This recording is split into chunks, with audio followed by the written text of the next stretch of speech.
Fala, caro aluno, vamos aí nos preparar, professor João Paulo, estamos aí na lida com o Windows 10, falando nos seus acessórios. O que ele tem de recursos, o que aconteceu com alguns acessórios, se deixaram de existir? Não deixaram de existir. Alguns acessórios saíram da classificação de acessórios, foram classificados como outras ferramentas ou ferramentas de acesso, então é uma reorganização que nós temos que ter aqui o cuidado em analisar e observar o que você tem de recursos. E, inclusive foram incluídos outros caras aqui na brincadeira, começando aí pelo tradicional bloco de notas. O bloco de notas é, primeiramente, um editor de texto simples, básico, mas que tem formatações. É aí que está o detalhe. Você tem ali no seu material a fotinho, a carinha dele, um texto onde você tem uma barra de menus e que você tem ali a opção para formatar algumas coisas. É a janela ilustrada ali para você adicionar. O que você consegue trabalhar? Cuidado com isso. Quando você vai formatar um documento de texto lá no bloco de notas, você tem que entender primeiro que o bloco de notas ele trabalha com um negócio chamado texto puro.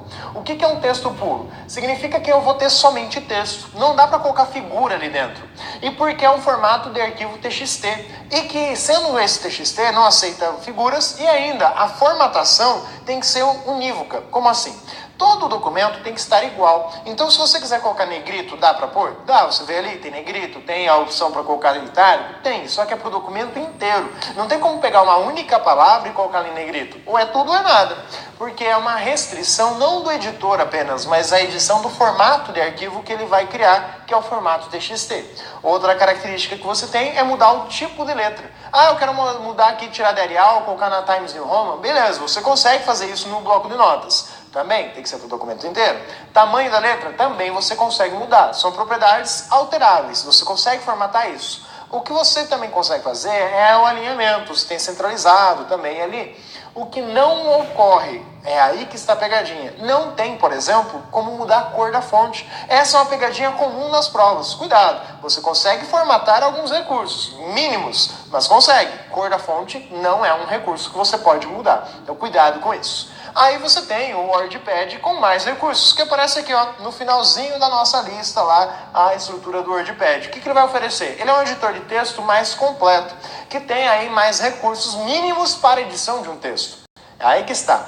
Comparar o WordPad com o Word vai dar uma boa diferença. O WordPad ele é um editor de texto completo dentro da estrutura mínima para editar um texto. Formatar, fonte, tipo de letra, parágrafo, alinhamentos, é o básico de uma edição de texto. Agora, controlar a estrutura de sumário, referências, legenda, isso aí é o adicional que o Word tem, o WordPad não. Então, uma comparação entre esses três editores aí, porque você tem o bloco de notas e o WordPad como editores de texto que fazem parte do Windows e são seus acessórios. Então, por isso, a sua importância dentro do contexto. Outra ferramenta que você tem é a conexão de área de trabalho remota. É comum hoje em dia as pessoas utilizarem outro tipo de programa para terceiros, aí, o mais popular é o TeamViewer para tal natureza, controlar remotamente o computador. Mas em empresas é mais típico esse cara porque já faz parte do Windows. Então eu vou lá, quero fazer uma manutenção, quero ter um atendimento junto ao suporte para dar aí toda a assistência necessária, porque eu não estou conseguindo fazer uma coisa, quero ver como é que faz uma configuração dentro do programa.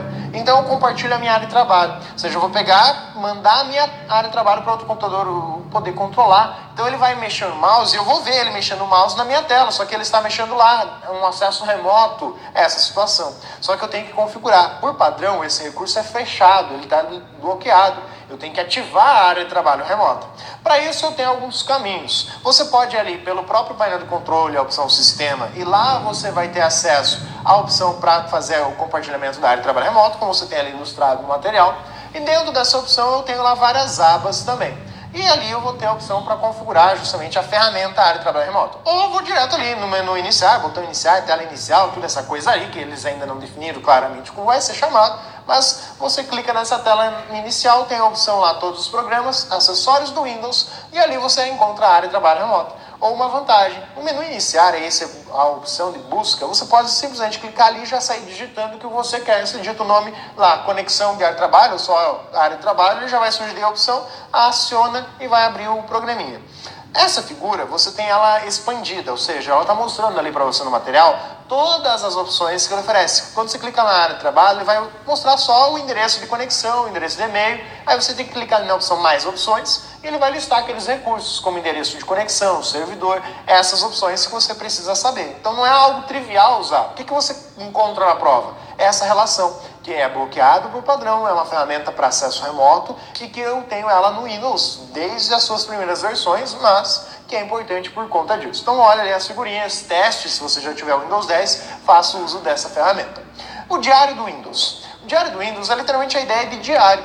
Eu quero criar aqui o meu relatório de ações, o que eu fiz hoje. Só que você vai encontrar aqui um detalhe.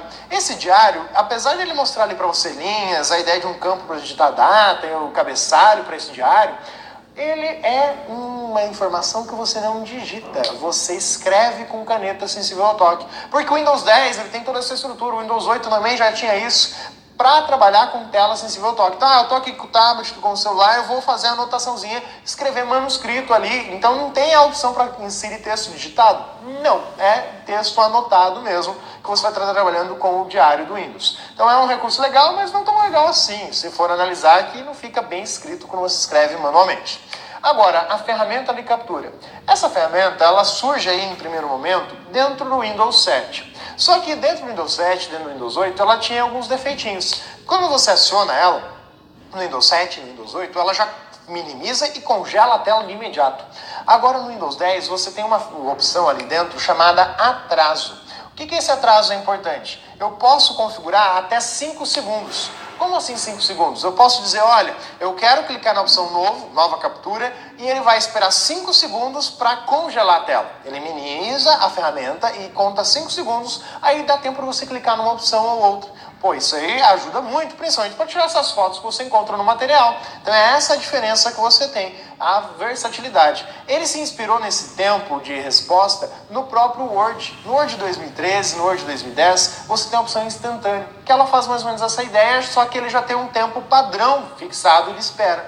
Aqui você pode configurar, você pode dizer, eu quero esperar 1 segundo, 2, 3, até 5 segundos de espera, de atraso, para daí ele congelar a tela e você fazer uso dessa ferramenta. Então cuidado com a ferramenta de captura nesse aspecto. Quando você gera uma imagem, você pode salvá-la com os formatos de imagem típicos. TIFF, o formato PNG e JPEG, que são os mais comuns. Então você salva a imagem como um arquivo direto pela própria ferramenta. Se preferir, pode copiar a imagem, não precisa nem salvar. Tira o print, copia aquele pedaço da tela que você copiou, tirou a foto e cola em outro documento, como no Word, no Excel e assim por diante. Então a ferramenta de captura é um acessório existente, só que melhorado aí dentro da sua finalidade. O gravador de passos também, assim como a área de trabalho remota, é uma ferramenta excelente para suporte. O usuário está com dúvida em como fazer uma determinada ação. Legal. Em vez de ficar lá falando, clica aqui, clica ali, faz isso, faz assado, eu vou aqui no gravador e ativo a gravação e o programa vai tirando fotos da tela, onde eu vou clicando e no final ele faz um relatório. Você tem as duas figuras ali no material. Uma das fotos, ele tirou, foi clicado aqui nessa área, ele destaca a janela que foi clicada e depois ele mostra um relatório, dizendo, foi feita essa ação e esta ação. Ou seja, se o usuário em posse de um manual como este não conseguir realizar o procedimento, tá difícil, né? Então a ideia é justamente essa. É você ter uma forma de instruir o usuário a como realizar uma ação, sem ter que ficar lá tirando print screen, fazendo um monte de coisa. É bem mais bacana utilizar esse carinha aí. E aqui o cara que entrou na lista de acessórios. Por quê? O navegador padrão, o principal navegador que o Windows 10 oferece é o Edge, o Microsoft Edge. O Internet Explorer, ele se tornou um mero acessório. Ele é um outro navegador que você tem ali dentro, que provavelmente vai se encontrar aí na versão 11, que é o que vem ali por padrão dentro do Windows 10. Então ele é um acessório, ponto. O resto não tem mudança nele, é só daí características específicas sobre o Internet Explorer 11. Aqui é só saber que ele está como um acessório. A ideia do mapa de caracteres também não mudou muita coisa, mas precisa saber o que é o mapa de caracteres. Imagine que você quer lá, por exemplo, vai estudar raciocínio lógico e precisa colocar aqueles conectivos lógicos, o C então, C e somente C. São símbolos que não aparecem por padrão no seu teclado. Então você pode buscar junto ao mapa de caracteres esses símbolos e copiar eles para a área de transferência e inserir no documento de texto, planilha, onde é que você vai usar esses sinais. Então a ideia do mapa de caracteres é essa. Esses caracteres são baseados no tipo de fonte que você tem dentro do seu computador. Então quanto mais fontes você instalar, mais caracteres diferentes você vai ter para optar ali. Inclusive você vai perceber que tem ali dentro uma lista com a tecla de atalho. Essa tecla de atalho, normalmente o Alt, por exemplo, Alt 166, Alt 167, que são os mais populares, é que aparece ali, cada símbolo tem uma combinação de atalho. Essa combinação você pode decorar ela, se você usa com muita frequência o símbolo, e daí você, toda vez que for utilizar, em vez de ficar lá mapa de caracteres, copia a imagem, cola, e usa aquela tecla ali. Então, um recurso bem legal, por isso a importância da ferramenta mapa de caracteres no seu mapeamento de recursos. Outros recursos que nós temos, as notas autoadesivas, tranquilo, igual que você tem no Windows 7, não há novidades, diferenças aí. E o painel de entrada de expressões matemáticas também, não tem novidade, mas a ideia de funcionamento dele. Eu quero desenhar aqui, por exemplo, uma integral de 0 a 1 de x dx. Então eu vou desenhar isso num painel e o programa vai tentar entender o que eu desenhei e vai montar a partir daquele desenho a expressão que eu posso copiar e colar dentro de outro documento. Novamente, é para favorecer a tela sensível ao toque esse recurso. Se você for pegar o Windows Touch aí, ele é meio lesado. Se você pegar a caneta sensível ao toque, ele não é tão pontual, a funcionalidade dele não é muito exata. Às vezes existem outros recursos de apontamento, outras canetas com conexão Bluetooth, Wi-Fi, que são melhores do que aquela que é direto na tela. Então o Windows ainda está caminhando nessa versatilidade de uso de tela sensível ao toque. Mas aqui uma ferramenta que já existia desde o Windows 7 para facilitar isso, a escrita de funções que você tem aí e criar uma imagem. O Paint também, em comparação ao Paint do Windows 8, não há novidades. A ideia é básica de que eu tenho zooms. Quando desenho uma figura, eu posso pegar e selecionar essa última figura que eu criei. Eu tenho essa versatilidade. Cuidado com o zoom. O Paint ele tem um zoom muito bacana, você consegue avançar até 600 vezes o zoom dele. Então você aproxima muito bem a imagem. Então ali um detalhezinho quanto ao uso da ferramenta. O que eu preciso saber? Que o Paint é um editor de desenho. Simples, mas é um editor de desenho. Então atenção a esse detalhe. Visualizador XPS. Primeiro, XPS é um formato de arquivo que a Microsoft cria com a intenção de ser o concorrente direto do PDF. Então ela quer que os usuários parem de salvar PDF e salvem nesse formato XPS. É o formato de PostScript, XML de PostScript, para que o usuário leia. Então é um arquivo de leitura. E para isso você tem um leitor próprio desse tipo de arquivo. O Word salva o XPS, o Excel salva o XPS, o PowerPoint. Então, mas a ideia é substituir o PDF. Vai ser difícil, mas é uma intenção de concorrência realmente. E a opção do Windows Fax e Scan. É a ideia de você fazer aí o uso de ferramentas de digitalização. Bom, eu quero escanear uma imagem bacana, você vai usar para a ferramenta do Windows para tal. Também não houve mudanças, desde o Windows 7 ainda é igual. Espero que nas próximas atualizações do Windows ele traga melhorias justamente nesse contexto. E o WordPad aí como o editor de texto tranquilo. Vamos dar uma olhada agora nessas ferramentas, ali na tela do computador, ver como que elas se portam. Então, dá uma olhadinha ali na tela. Dentro aqui do Windows 10, você identifica então esses acessórios onde? Todos os aplicativos, e aqui você tem a opção acessórios do Windows. Os acessórios ali que nós listamos. Primeiro, o bloco de notas na sua imagem. Tranquilo, como a gente trabalhou. Vou abrir aqui a lupa para facilitar a nossa visualização, dar um zoom nas opções. E aqui eu tenho a opção formatar, como a gente viu, formatação de fonte, na sua figura você tem essa representação, posso mudar o tipo de letra, se eu quero colocar itálico e tudo mais, perceba que depende do tipo de fonte que eu usei, o tamanho dela eu posso estar aumentando, diminuindo, mas eu não tenho aqui a opção de cor de fonte, é só isso que eu vou estar trabalhando com essa formatação, ou eu posso estar trabalhando com a inserção de quebra de linha e tudo mais. Então são recursos simples da edição de texto, e na hora de salvar, ele vai sugerir ali por padrão que eu salvo em formato TXT. Mas o bloco de notas tem um detalhe legal. Eu posso salvar esse arquivo com o formato que eu desejar. Por exemplo, eu vou lá e crio um novo documento, e esse documento eu vou salvar com o formato HTML. E olha só o que eu posso fazer. Eu vou salvar como HTML aqui na nossa área de trabalho. Salvei. E aqui dentro eu vou escrever um texto e eu vou usar marcações HTML. E esse texto, ele vai ser aberto, por exemplo, dentro do navegador. Eu vou aqui, salvei ele novamente, e eu vou fechar esse documento. Bom, vou fechar, ele está aqui na área de trabalho. Note que ele já aparece com o ícone do Internet Explorer, no caso do Edge, e eu dou um duplo clique, em vez de abrir no bloco de notas, ele abriu aqui. E aquele B que eu tinha usado não apareceu, porque eu criei um arquivo de página de internet? Sim. O que você tem que entender é que na hora que você salva o arquivo lá com o bloco de notas, você simplesmente vai ter ali a ferramenta relacionada ao bloco de notas, que é salvar o arquivo por padrão no formato TXT. Mas você pode forçar qualquer formato que você desejar ali na janela Salvar Como. Então, um detalhezinho sobre ele. O nosso próximo acessório ali que nós temos na lista é a conexão de área de trabalho. Então, abrir ela aqui, você tem as opções para dizer a quem você quer se conectar, qual é o nome do usuário, vai pedir a senha, obviamente, também. E as configurações, onde eu quero colocar as pastas e tudo mais, ou minimizar e deixar só a conexão direta. Aí depois eu tenho as configurações, o que eu quero trabalhar, com os recursos, se eu quero mandar as teclas de atalho para outro computador ou não, se eu quero manter a qualidade da tela, tudo pensando na velocidade de acesso também. São detalhes difíceis de aparecer na questão de prova. Eles vão focar mais justamente na ideia da ferramenta. O diário do Windows, novamente, a ideia é que eu vou utilizar essa ferramenta, que ele traz algumas ferramentas, por exemplo, anotações de diário e tudo mais, como é a primeira vez que está sendo utilizado, ele vai pedir ali senha de usuário e tudo mais, não quero. Note que eu vou usar aqui, por exemplo, uma caneta para escrever uma anotação. Essa nova anotação eu vou ter que escrever com essa canetinha. Ele não tem aqui a opção para você trabalhar direto com o teclado. Você pode mudar o tipo de caneta, mais grossa e tudo mais, colocar um marca-texto ali, mas é isso que você vai trabalhar com esse diário do Windows. É para isso que essa ferramenta serve. A ideia é essa inicialmente. O outro acessório que nós temos na sequência é a ferramenta de captura, que eu tenho aqui justamente o atraso em 5 segundos. Quando eu clicar em novo, ele vai esperar 5 segundos para congelar a tela e poder fazer essa captura.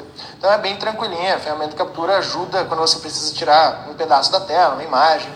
E o gravador de passos. Por exemplo, vou iniciar a gravação. Vou aqui, vou fechar esse cara, vou fechar também o diário do Windows, vou salvar? Não. E vou encerrar a gravação aqui do nosso gravador de passos. Ele gera esse relatório, indicando ali, você fez isso, ele tirou a fotinha da tela, onde eu cliquei, depois o outro clique que eu flechei, ele também tirou a foto da tela, depois quando eu fui lá e disse que não quero salvar, ele também tirou foto, e gerou aqui a indicação, onde foi clicado, a posição da tela que foi clicado, então um relatório finalzinho ali sobre essa gravação, que eu posso salvar e enviar para um pessoal, faça esse passo a passo. Esse é o gravador de passos que você tem dentro do Windows. Isso tem desde as outras versões, então você pode testar no Windows 7 e assim por diante. O Internet Explorer como navegador, o mapa de caracteres aqui indicando justamente as combinações de atalho aqui embaixo, onde você tem o pressionamento do atalho Alt mais o 94. Então, cada fonte que eu escolher, a mais comumente usada é a fonte Weblinks, que tem ali um conjunto de ícones e símbolos bem diferentes. Então, ela traz aí essa variação bem legal. Selecionei, copio, está na minha área de transferência. Se eu quiser, eu vou lá e colo no meu bloco de notas, tranquilamente, esse símbolo também. Então, colei lá, mas ele vai colar? Não, porque é só texto e ele tem restrições também quanto a esse tipo de caractere especial. Também tem isso? Tem, mas isso aí já é além do que a prova vai trazer para você. Outros aplicativos que nós temos como acessórios, você tem lá o painel, as notas autoadesivas, que vão aparecer aqui embaixo, tudo mais como você tinha anteriormente, e o painel de entrada e expressões. Aqui, aquela ideia, eu vou escrever a minha função 01, aqui o X, ele entendeu como F lá, não gostei disso. Vou aqui selecionar e vou corrigir o que eu quero. Eu queria, na verdade, uma integral, não está aqui o que eu quero. Então apaga, não ficou muito bem desenhado, escreve de novo, quero colocar lá X ao quadrado, bacana? Ele vai reconhecer isso? Não, porque eu fiz um risquinho ali perdido. Então faz um X assim, que ele pega mais fácil. Então ele vai trabalhar com a ideia de você, ele pegou um N, estou bem legal de desenhar X. Então ele vai trabalhar com, meu Deus, pega o X assim, então, que vai pegar o Y? Nem isso, olha só que legal. Você tem esse problema, a forma de interação com o gráfico. Então, por isso você tem essa ferramenta, para tentar desenhar as fórmulas de uma maneira mais fácil. Prefiro utilizar a ferramenta do próprio editor de texto que tem lá, que é o Equation, para editar a fórmula, bem mais simples. Mas se você não tem o Office, não tem o Equation aqui. Então, por isso, a ferramenta está ali disponível para você. O Paint, o editorzinho de desenho padrão, onde você pode criar figuras, você pode atribuir cor dessas figuras, mudar, colocar preenchimento nessas figuras. A cor 2 é a cor que você vai ter no segundo plano, então se você usar borracha, ele vai usar ela como forma de caminho lá na cor 2. Então, a ideia é justamente essa. Pegar, capturar cores, é um padrão que você já possuía. E aqui o zoom, onde você pode aumentar consideravelmente aí a sua tela. Então passa de 600 tranquilamente, vai até 800 aí nessa versão. O que você tem ainda de acessórios é trabalhar lá com a estrutura do visualizador. Então vai abrir um leitor, tranquilo, e o Windows faz isso também. Então eu tenho que ter o scanner instalado, aqui não tem, ele não vai mostrar para você. E o WordPad, que é o editor de texto mais completinho. Então tem aqui margem, régua, eu tenho aqui a minha noção de formatação, onde que eu tenho cor da fonte, tem até o destaque aqui pelo realce, o justificado. Então eu tenho formatação de texto mínimo. Não precisa ter o Word para formatar um texto? Não. Mas se você quiser mais recursos, vai precisar. Todo o controle de correção ortográfica, gramatical. Aqui é o mínimo do mínimo da edição do documento de texto, mas que já oferece para você esta condição básica de funcionamento. Aproveitando aqui a nossa tela, olha outra novidade que nós temos dentro do Windows 10. Ele traz aqui para nós esse recurso, deixa eu fechar tudo aqui as ferramentas, que é um painelzinho de notificação da sua área de notificações. Aqui o acesso à internet, tradicional, a questão do áudio, se está habilitado ou não. O teclado aqui é por conta da tela sensível ao toque, o tecladinho virtual fica na área de notificação. É esta opção aqui, ó. Nenhuma notificação nova. Note estas opções. Quero conectar um outro dispositivo, é isso que ele vai trazer aqui. Modo tablet para dispositivos que tem essa funcionalidade 2 em 1, que é aquele que a gente viu ali. Você tem a anotação, que eu quero fazer uma anotação. Então a anotação ele vai trazer quem? O OneNote. Ele traz esse cara como ferramenta para a anotação. E você tem as configurações, que são aquelas mesmas que você vai encontrar aqui quando você abre a tela inicial, são as mesmas configurações. Ele sempre retoma da última que estava, quando você fechou aquela janela. Você tem aqui a opção para colocar em silencioso, mas espera aí, como assim? Lembre-se que isso aqui também é para tablets, tem essa conexão VPN que você pode utilizar. E o Windows P, a tecla do atalho, para abrir aqui a ideia de projetar. Eu quero projetar como? Eu quero projetar só uma tela, duplicar, estender. Como que você quer trabalhar com essa conexão? E você tem ainda a ferramenta aqui da central de ações. Olha, ele está dizendo, ó, tal horário você iniciou o Windows, tal horário foi configurada essa conta, e aqui eu tenho que realizar mais uma parte de manutenção. Então, a central de ações, indicando o que vai ser feito, o que precisa ser feito, aparece aqui na parte superior. Na parte inferior, aparece aqui as informações de recursos adicionais que você possa habilitar. Agora, cuidado, essa notificaçãozinha aqui, ela é diferente desse painel. Esse painel, ele mostra para você quais são as ferramentas que estão abertas aqui dentro do processo. Então, ele traz aqui as placas de vídeo, conexão remota, aqui eu quero ejetar um pendrive, se tem um pendrive ele vai aparecer aqui para você. Então, recursos adicionais aparecem ali dentro. O que nós temos? Nós temos uma ferramenta que traz novidades muito legais, mas que você precisa aprender a gerenciar todo o seu contexto. Então, vamos olhar mais algumas características. Vamos para a tela? Olha ali, você tem ali a ferramenta de acesso, as facilidades de acesso, antigamente chamadas de ferramentas de acessibilidade. Que você tem a lupa, que estamos aqui usando para poder visualizar, aumentar essas imagens da tela. Você tem aqui várias formas de exibição da lupa, a tela inteira, ancorado, que ela corta a tela numa parte e uma parte fica com zoom, outra não. Essa é a ideia que você tem aí para trabalhar. E aqui a gente está trabalhando com a tela inteira ampliada, mas que na forma de lente, né, do modo geral que a gente está utilizando. O narrador, ele é um recurso que vai permitir fazer o quê? Ele vai selecionar, vai ativar a opção, note que ele traz até aqui um destaque que antes você não tinha, que é essa linha, para narrar o nome da ferramenta quando você seleciona a ferramenta. Então é para isso que traz esse narrador. Então é um recurso interessante, mas que às vezes atrapalha você, porque você vai marcar alguma coisa, ele sai ativo ali. A gente não quer, às vezes, que apareça isso. Então eu cliquei de novo, desabilitou, já não tem mais a ferramenta do narrador. Não, está aqui ainda. Então é para leitura de tela, é isso que o narrador faz. Então, ele traz esse recurso básico aí. Depois, nós temos lá, novamente, as outras ferramentas de acesso. Voltar lá, ferramentas de acesso, letra na F. Você tem o reconhecimento de fala. Isso aqui é para você ler o texto e assim vai lendo, falando, e o programa vai escrevendo para você, vai executando a ação. Claro que depende de algumas configurações. E o teclado virtual, assim como nós temos aqui a tela acessível ao toque, ele traz aqui o teclado virtual, tá com um zoom gigante, tá? Ele não é desse tamanho. Aqui o teclado virtual dentro da sua projeção de trabalho também. Então essas são as ferramentas de acesso que nós temos aí dentro do processo. O nosso narrador aqui, que você pode definir como que você quer, os comandos dele, se você quer minimizar, onde que você quer que apareça a indicação, vamos sair dele, pronto, some todas as opções básicas. Então essas são as facilidades de acesso que você encontra aqui. Só que agora a gente vai notar o seguinte, um conjunto de outras ferramentas que você tem. Note que dentro dos acessórios você não tem mais a calculadora, que nas versões anteriores era um acessório. Agora a calculadora aparece como um app isolado, aqui sozinho. Então essa ferramenta ela tem inúmeras novidades para nós. O que a calculadora traz de recursos? Bom, primeiro, vamos à sua forma padrão. Eu vou diminuir o zoom aqui para você ter uma noção de como ela fica na tela. A calculadora tem essa novidade. Nas versões anteriores, ela não era dimensionável. Agora ela é. E tão dimensionável que permite você criar aqui o histórico dela. Sabe aquelas calculadorinhas que você vai registrando uma conta e daí essa conta fica marcada ali do lado? Então, aqui está essa ideia. Quase isso. O histórico de cálculo fica ali marcado para você. A memória é quando você vai utilizar lá, por exemplo, 105, eu quero jogar para a memória, então ele está na memória. Eu quero tirar da memória, o M-. Então aquelas teclinhas que você tem na calculadora são mostradas aqui, posso limpar, assim como posso limpar o histórico, eu tenho isso na minha calculadora.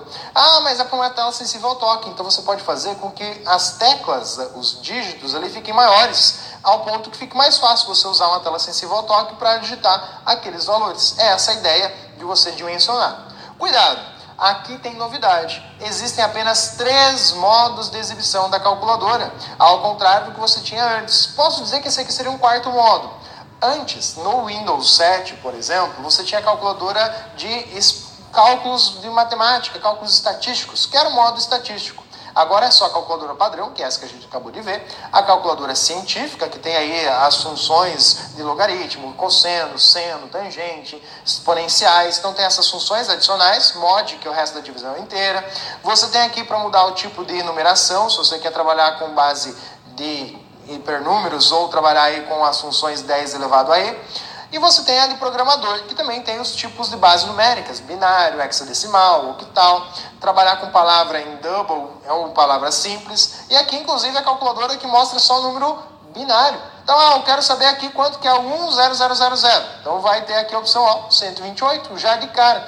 Se eu colocar mais um aqui, já aparece lá, 192. Então, a calculadora, ela permite você fazer o cálculo usando essa referência de binário, simples e direto. Então, você pode mudar, voltar para ela na sua forma natural.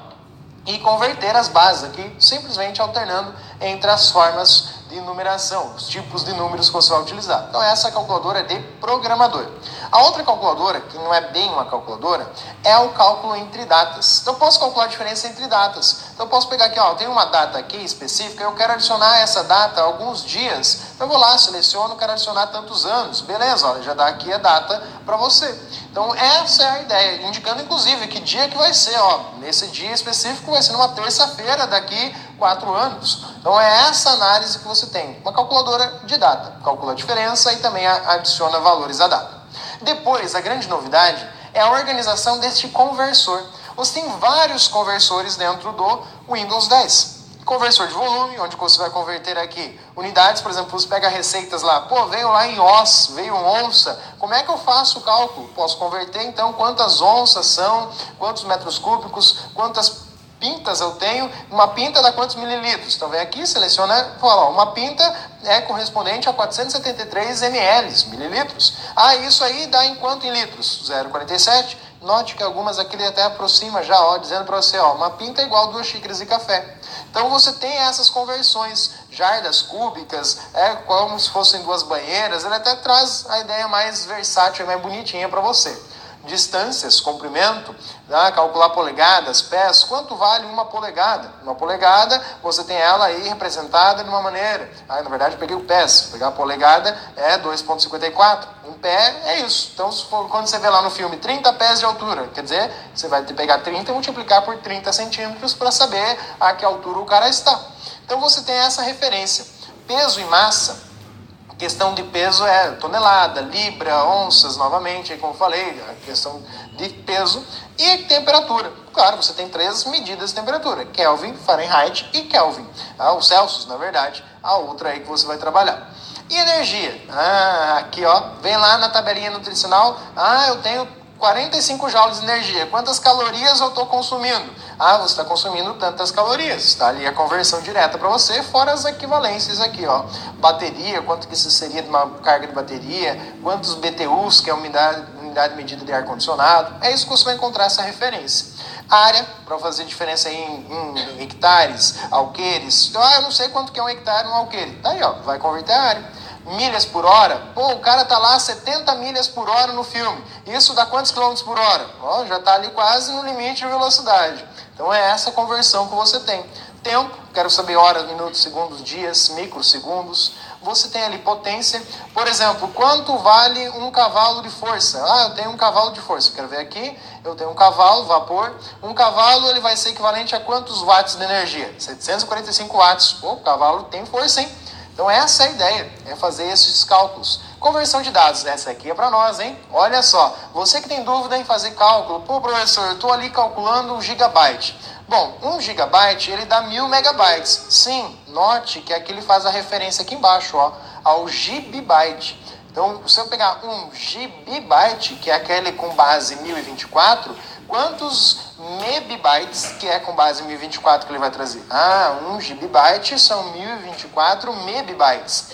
Mas isso aí aparecer lá, por exemplo, comprei um HD, e o HD que eu comprei, ele veio lá escrito que ele tem 500, só que eu quero aqui o 500 só, então vamos apagar esse aqui e colocar lá 500. O HD é de 500 gigabytes, professor, quanto que ele tem na verdade? Na verdade, ele vai ter ali em gigabytes, você vai ter aqui os gigabytes, 465 gigabytes. Por isso, quando você coloca lá no Windows o HD de 500, na verdade não é 500, é por conta dessa diferença de cálculo. Então é ali que está esse fator. Então é uma calculadora imprescindível para você utilizar aí nas aulas, entender a diferença. Pressão atmosférica, quantos você tem aí em bar, pascal, libras, que são os mais comuns aí conhecidos. E você tem também a diferença entre ângulo, grau, grados e radianos, para fazer essa conversão direta, é a base que você tem. Então essas são as novidades, cuidado com essa característica da calculadora aí em sua utilização. Espero que você tenha gostado de ver as novidades e, claro, isso estimula você a querer atualizar para o Windows 10 e ver essas novidades e trabalhar com elas, principalmente porque as provas começam a cobrar e trabalhar isso com você no dia a dia. Vamos ao nosso exercício. São acessórios do Windows: WordPad, Paint, bloco de notas, calculadora, WordPad, Paint e Excel, Word, PowerPoint, Excel e Access, Word, WordPad, Paint e Excel, calculadora, bloco de notas, Access e Paint. Pô, essa questão aqui tá dada, hein? Lembre-se que a calculadora não é mais um acessório. Ela é uma ferramenta adicional que você tem ali, que pode ser chamada de app, um aplicativo básico. Excel, PowerPoint, Word fazem parte da suíte do Microsoft Office, não fazem parte do Windows. O WordPad, bloco de notas, são acessórios. Então, a alternativa correta, alternativa A. Próxima questão. São operações oferecidas pela calculadora do Windows, exceto qual? Então, qual opções que a calculadora do Windows tem? Dá para calcular a diferença entre duas datas? Vimos que dá para calcular a diferença entre duas datas, adicionar dias, de pegar uma data menos a outra para saber a idade de uma pessoa, por exemplo. Converter temperatura de Celsius para Fahrenheit, ou vice-versa, dá para fazer? Dá, inclusive tem o Kelvin ali no meio. Adicionar ou subtrair dias a uma data específica? Dá, então tem a diferença entre datas e adicionar dias no período. Também vimos que é possível. Converter calorias em quilogramas. Opa, aqui é uma questão de lógica. Caloria é uma coisa, quilograma é outra. Você não vai falar assim, essas calorias aqui que eu vou comer vai me dar tantos quilos a mais. Não tem essa conversão imediata. Você tem a ideia de que quilograma é peso, é uma unidade diferente. Que caloria é energia. Então ali é um erro. Então não tem essa opção mesmo, porque são unidades medidas completamente de fins distintos. E a alternativa E, converter distância de centímetros por metros e vice-versa, é possível sem problemas. Então a alternativa E, exceto que você tem, é a alternativa D.